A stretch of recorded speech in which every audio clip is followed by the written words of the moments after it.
자, 이번 시간에는 2차 함수를 학습해 보겠습니다.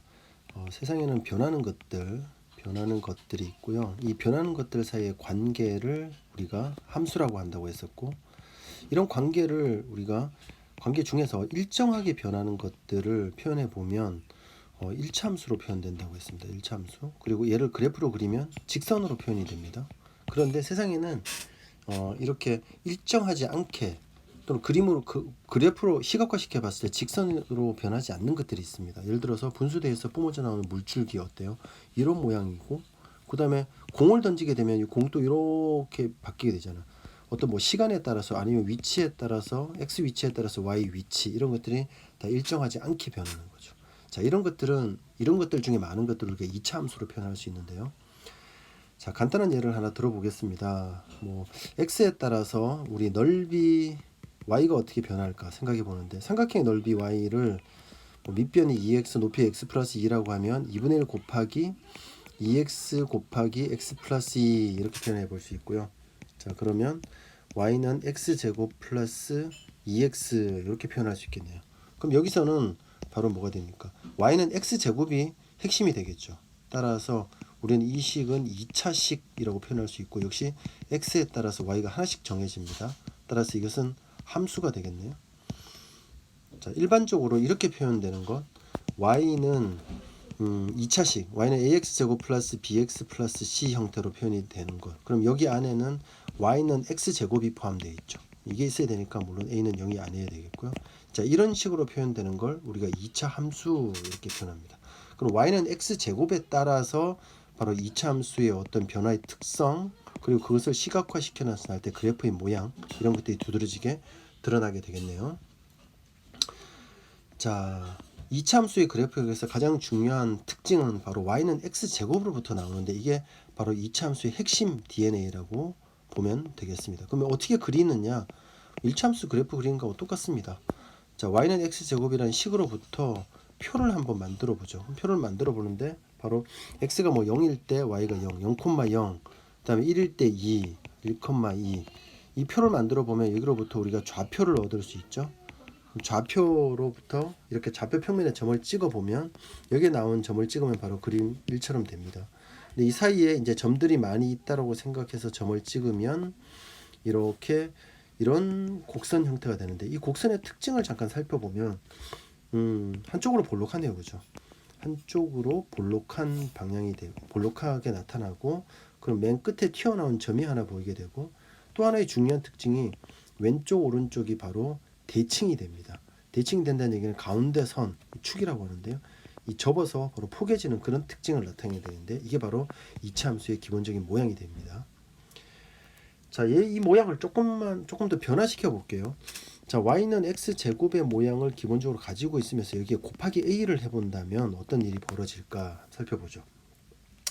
자, x제곱에 곱하기 2를 해봤습니다. y는 x제곱에 곱하기 2를 하면, 자, 0,0, 이 가장 튀어나온 0,0은 변하지 않습니다. 그런데 나머지 y점들은 다 2배가 됩니다. 이렇게. 자, 2배가 되니까 한 점을 고정하면서 나머지가 마치 위로 끌어당겨 올라간 것처럼 이 풍선을 쭉 잡아당기게 되면 어떻게 돼요? 폭이 좁아지게 되겠죠. 폭이 이렇게 좁아지는 그런 현상이 나타나고요. y는 x제곱에 곱하기 2분의 1을 하게 되면 역시 0,0은 변하지 않지만 나머지 값들은 다 절반으로 줄어들게 돼. 따라서 모양이 바뀝니다. 폭이 넓어지게 됩니다. 마치 풍선을 꾹 누른 것 같은 모양. 그래서 폭이 바뀌게 되고요. 자, a를 마이너스로 플러스에서 마이너스로 바꿉니다. y는 x제곱 마이너스 x제곱이 되게 되면 y가 다 플러스에서 마이너스로 되니까 뒤집어지죠. 바로 x축 대칭 형태. 보게 되면 폭은 일정하게 됩니다. 그래서 x축 대칭 형태가 나타나게 돼서 결국은 볼록한 방향이 변하게 된다, 이렇게 되겠습니다. a가 플러스에서 마이너스로 될 때. 그렇지만 기본적으로 아까 가지고 있던 y는 x제곱의 모양은 그대로 다 가지고 있게 되는 거죠. 그래서 a에 따라서 모양이 바뀌게 되는, 구체적인 모양이 바뀌게 되는데, 하나는 폭이 바뀌고 하나는 이 볼록한 방향이 바뀌게 된다라는 생각을 해두면 됩니다. 자, 기본적인 용어를 좀 정리하고 가면, 아까 얘기했던 것처럼 모든 1차 함수가 아니라 2차 함수네요.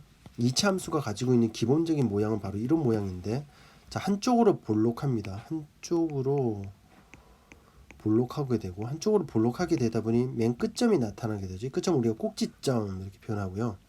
물론 이 포물선 자 하게 되고 이런 모양을 우리가 포물선이라고 표현합니다. 이 포물선은 물체를 지구상에 던졌을 때 나타나는 선이거든요. 자 그래서 일반적으로 공이 날아가는 모양 이런 모양 또는 그것에 뒤집어진 모양 이런 것들이 포물선이라고 보면 되고 이 모양은 바로 왼쪽 오른쪽 좌우 대칭으로 나타나게 되고 가운데 대칭이 되는 축 또는 대칭축으로 얘기를 합니다. 그런 축이 있게 됩니다. 자 그리고 가장 튀어나온 꼭지점이 되겠죠. 꼭지점은 바로 대칭축과 이 포물선의 바로 교점이다 이렇게 표현해 볼 수도 있습니다. 자 가장 기본적인 y는 ax 제곱의 모양 이 이차함수를 보게 되면 아까 했던 거 정리하게 되면 자 어떻게 됩니까? 자 a가 다 플러스라면 다 아래쪽으로 볼록하게 되겠죠. 아래로 볼록한 형태가 나타나게 되고요. a가 음수라면 바로 위로 볼록한 형태가 나타나게 됩니다. 따라서 a의 부호에 따라서 우리는 볼록한 방향이 달라지게 됩니다. 볼록한 방향이 나타나게 되고요. 그리고 지금 보니까 어때요? a의 절대값에 따라서 절대값이 크면 어떻게 됩니까? 폭이 좁아지죠. 폭이 바로 좁아지는 현상. a 절대값이 작다면 폭이 넓어지는 현상 나타나게 됩니다. 이게 바로 y는 x제곱이라는 이 포물선이 가지고 있는 모양이 달라지는 형태라고 보면 되고요. 자 따라서 이 증가 감소 x가 증가할 때 y가 어떻게 되느냐를 이 변화의 특성을 보게 되면 우리가 1차 함수처럼 일정하게 되는 게 아니라 a가 만약에 양수라면 우리 오른쪽으로 x가 쭉 증가할 때 y는 감소했다가 증가하게 되는 x가 증가할 때 y는 감소했다가 증가하는 그런 현상이 되고 a가 음수라면 어떻게 됩니까? y가 증가했다가 다시 감소하게 되죠. y가 증가했다가 감소하는 그런 현상이 나타납니다. 바로 이런 변화가 있을 때 우리는 이런 변화를 2차 함수로 표현한다 이렇게 보면 되겠습니다. 자 조금 더 나가보죠. y는 ax제곱에 플러스 q 뒤에 상수항이 붙으면 어떻게 되는지 한번 보죠. 예를 들어서 y는 x제곱에 x제곱 플러스 3이 된다면 이번에는 모든 y 값들이 다 3만큼 위로 올라가게 되는 이 0,0에서 꼭지점도 바로 0,3으로 바뀌게 되죠. 따라서 모든 값들이 올라가니까 모양이 바뀌지는 않습니다. 모양은 동일해요. y는 ax제곱과 그런데 모든 점들이 바로 y축 방향으로 q만큼 이동을 하게 되는데 모양이 변화가 안 되니까 바로 평행 이동을 한다 이렇게 보면 되겠죠. 물론 당연히 q가 음수라면 아래쪽으로 이동하게 되겠네요. 따라서 이렇게 된다면 결국은 모양은 변하진 않는데 뭐가 바뀌는지 한번 보죠. 꼭지점이 바뀌게 되는 거죠. 꼭지점이 뭘로 바뀌게 됩니까? 0,q로 바뀌게 되는데 대칭축은 y축 방향으로만 움직이니까 변하지 않네요. 대칭축은 그대로 y축의 식은 바로 x는 0이 됩니다. 변하지 않게 됩니다. 자, 두 번째로 y는 ax-p의 제곱 x쪽에 마이너스 p가 되게 되면 어떻게 됩니까? x가 x-2의 제곱이라면 x가 플러스 2만큼 클 때 y 값이 일정하게 되잖아요. 자, 그러면 어떤 형태가 됩니까? y는 우리가 ax 제곱을 이번에는 쭉 이렇게 오른쪽으로니까 x축 방향으로 바로 p만큼 모양은 똑같습니다. 역시 모양은 똑같고 이동하게 되니까 평행 이동한 그런 효과가 나타나게 되죠. 자 그렇게 되면 뭐가 바뀌는지 한번 보죠. 꼭지점이 역시 바뀝니다. 꼭지점이 어떻게 바뀝니까? 0,0에서 2,0으로 바뀌니까 우리 y는 ax 제곱의 꼭지점이 0,0에 있으니까 p,0으로 바뀌게 되겠죠. 그죠? p,0으로 바뀌게 되면 대칭축도 바뀝니다. 대칭축은 바로 x는 2가 됩니다. x 2,0을 지나면서 y축이 평행하니까 p,0의 대칭축은 바로 x는 p 이렇게 됩니다. 자, y는 ax-p의 제곱 플러스 q. 일반적으로 모든 2차 함수는 이런 형태로 나타낼 수 있는데 이런 형태를 우리가 표준형 이렇게 불러요. 이 표준형은 앞서 했던 두 가지가 다 결합된다고 보면 되겠습니다. y는 바로 ax 제곱의 기본 모양을 가지면서 x축으로 p만큼 y축으로 q만큼 평행 이동 이렇게 되겠죠.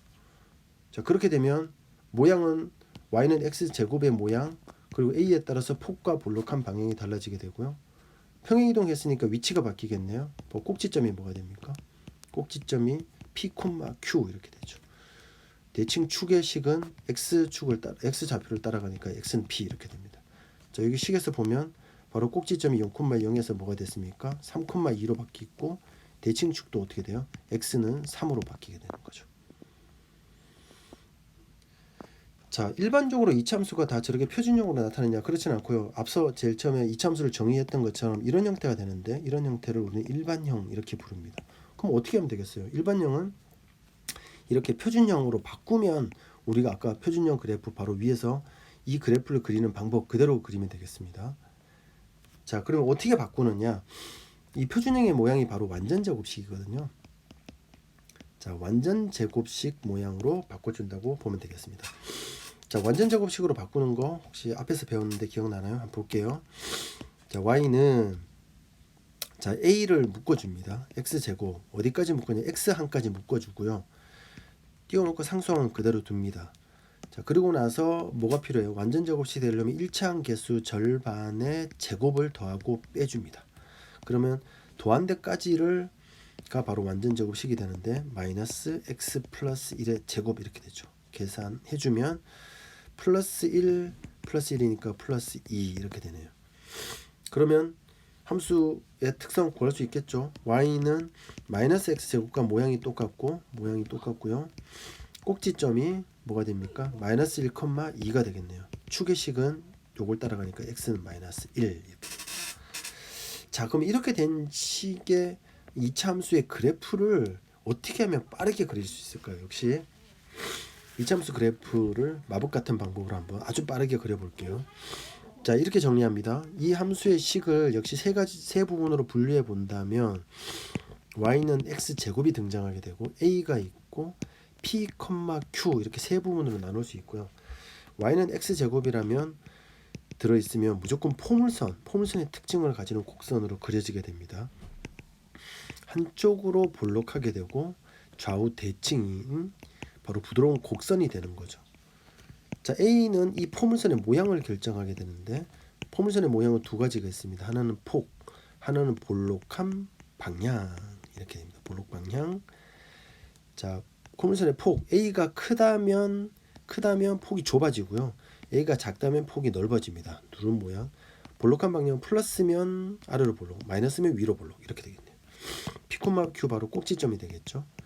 따라서 꼭지점을 우리가 위치의 기준점으로 잡고요. 이 A를 바로 모양으로 보면 됩니다. 따라서 앞서도 우리가 1차 함수에서 얘기했던 것처럼 함수의 그래프는 어떤 위치를 정하고 모양을 그리면 된다고 했는데 자, 한번 보죠.